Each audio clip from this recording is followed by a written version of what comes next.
Hello everyone, my name's Shalise.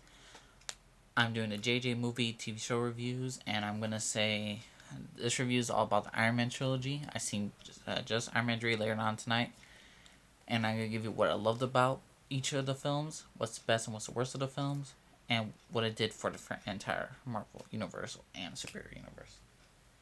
So let's start off with Iron Man 1. Iron Man 1's basically is the origin. Iron Man 1, of course, is the origin story of Tony Stark's Iron Man, who's played wonderfully by Robert Downey Jr. Robert Downey Jr. is the perfect Iron Man. There's no other better role. I swear, there's no better perfect cast member in any other superhero films that could compete with Robert Downey Jr.'s besides Christopher Reeve's Superman. Iron Man, Robert Downey Jr. is Iron Man. He's Tony Stark. He is Iron Man, and it's just the truth. I keep mispronouncing her name, Gwyneth Paltrow. It was Miss Pepper, which is Tony Stark's love interest in this, and she's a great thing. They have great chemistry with each other, what they're bickering, and what they're gonna decide on, what life he wants to leave behind. And this one, Tony Stark's family, basically factors weapons, and he was always conceited, sleeps with a lot of women, and that's his life. Things though, he's during Afghanistan, promoting a new weapon. He gets caught in a line of fire. He's taken captive by some terrorists. Want him to build a weapon to destroy all weapons and to remain America useless. He escapes, but with the help of a fellow. He escapes to a fellow inmate, but the fellow inmate dies. I forgot his name, but he gives Robert Downey Jr. something to fight for. That the weapons that he used are bad, and he builds this suit of armor. Oh, by the way, when he was attacked, he had this little thing around his chest right here that keeps him alive. They built that, the terrorists, for him. That's the only way to cool it down. So he powers the suit with that energy thing for his heart. It's basically the only thing keeping him alive.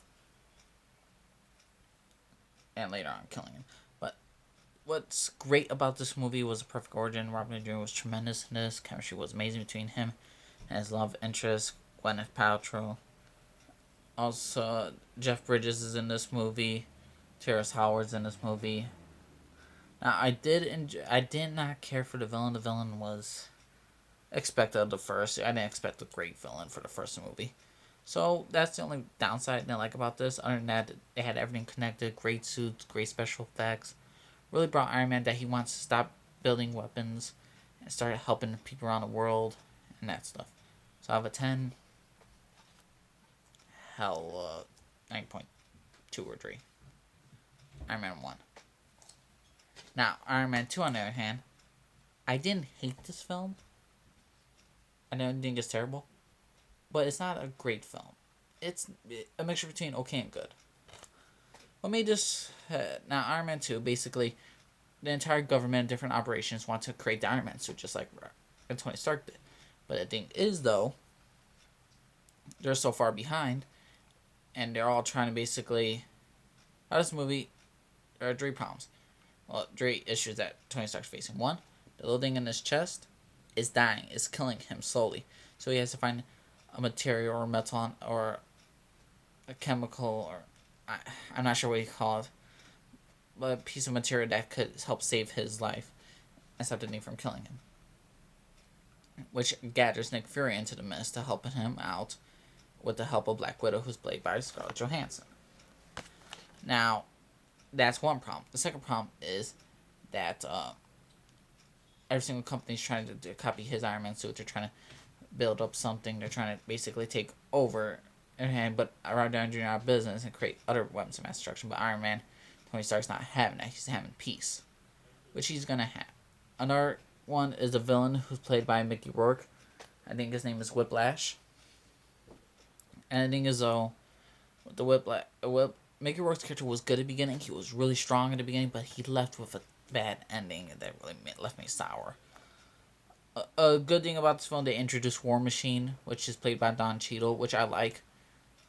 And this on and off chemistry is just the whole depressing thing about that thing killing him there. Yeah, it's okay. And this is really just a build up to the Avengers, and villain was good at the beginning, but it falls flat, and it doesn't really give Iron Man a great rivalry. fight scene with against all these other things is kind of stupid. The best thing I liked about this entire film was seeing Black Widow in action, and a little bit and War Machine. The chemistry, of course, was good between the actors. It's just there was nothing to really say bad about this film because nothing really bad. Because they hit their plots and they get what they want, but it's just not an interesting plot. Not that much compared to the first one. First one, we go from Iron Man to stop all weapons of mass destruction, and in the second one, he's a little bit more depressed and that he's dying and all. He goes on a maniac run. He's trying to get his love interest Pepper the company, and it falls flat with some of his stuff, and he goes on and off the rails. But out of 10, 7 point. Actually, I'm gonna give this an 8. Not an 8. I don't think it deserves 7.8. 7.8 for Iron Man 2. I don't hate it. It's actually enjoyable. It's a good popcorn film. I enjoy most of it. It's just I don't believe it's worthy to being a great or amazing or fantastic or classics. It's just an okay / good film. Some days I find this a good film. Some days I find this just okay. But it's still a good one. It's still worth your money's worth. Now Iron Man 3 I saw. I don't want to get too much spoilers, but it's definitely the best in Iron Man. One, drew out the stuff that happened through the adventures. Tony Stark's get this little paranoia. He's having like post-traumatic stress disorder, like World War II veterans or any veterans go to war and they come back. He's having that. He's staying up all night building other Iron Man suits to protect him while he sleeps. His relationship with Pepper is going on and off the rocks because of him not trusting people and including himself out to the world. And he just needs to have that suit on because he gets so paranoid without it. What makes this a great film is because they have a great villain.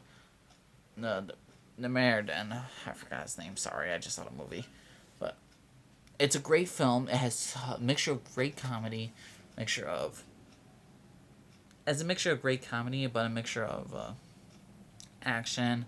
Hits all the marks of action, comedy, suspense, drama. Everything you could ask for in an Iron Man film. Good ending. Enjoyed most of the part. I enjoyed only some things I really complained about that his bodyguard survived an explosion. Spoiler for that's the only spoiler I'm gonna leave. And he didn't die, and everyone else did. But I'm not gonna let that one go. But all in all, it was a really, really great film. I will probably have to redo a whole top 10 superhero movie list. I'm gonna have to do it like top 15 because I don't want to feel bad in taking like Captain America out of it or the original Iron Man out of my top 10 or like putting some lower films on. I probably had to do a top 15 soon just to include some of them because compared to all the superhero movies we're going to get throughout our lives, you're going to have to increase it. You can't just have a top 10. Top 10 is going to be nearly impossible. We're going to be too unfair because top 10 means top 10 is like, oh, it's greatest. No, I want to do like a top 20 of having a great films and all. Now, what I'm going to say about the Iron Man films, and the Iron Man 3, gave that like a 9.5. I love that film. Now, out of a 10, out of the whole series, I give it 8.8. Or 8.6 to 8.8.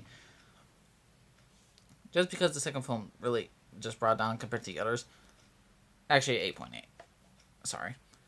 I'm so choosy. But 8.8 because the entire films are great.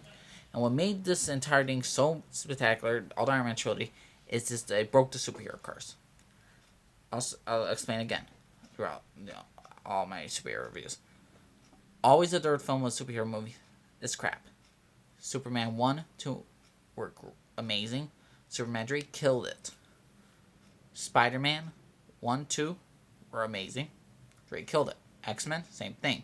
Third one killed it. Blade Trinity killed it. And I'll say it again. The Dark Knight trilogy. The first was a classic. Second one was a classic. Third, no way. I have a Dark Knight trilogy review. You can look it up on my channel on YouTube. I'll explain to you why it wasn't that good. And to me, Dark Knight trilogy was the best of the worst of those It was better. The Dark Knight trilogy is better than the Spider-Man trilogy, than the Superman trilogy, and the Blade Trinity trilogy, and the X-Men trilogy. Or those three movies.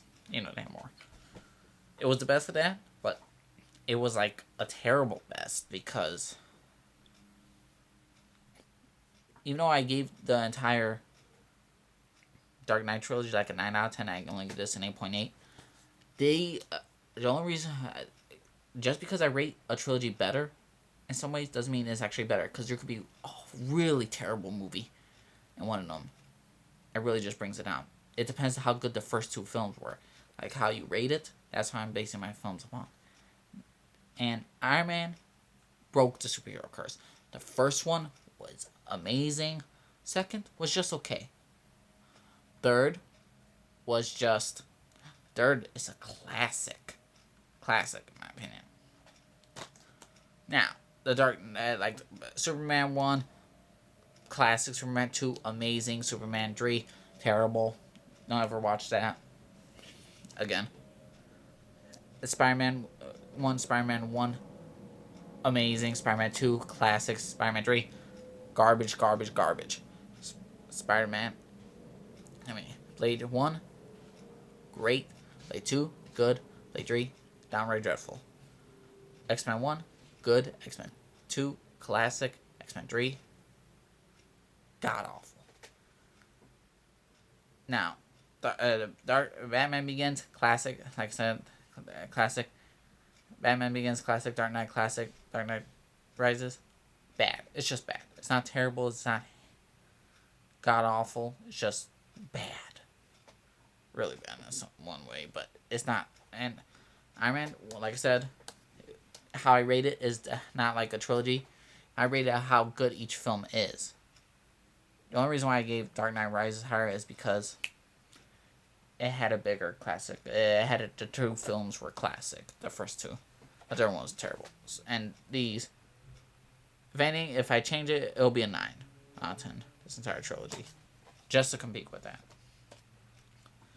Alright, this is the JJ movie reviews and TV show reviews. I hope you like my introduction to the Iron Man trilogy and what it did for the companies and all superheroes.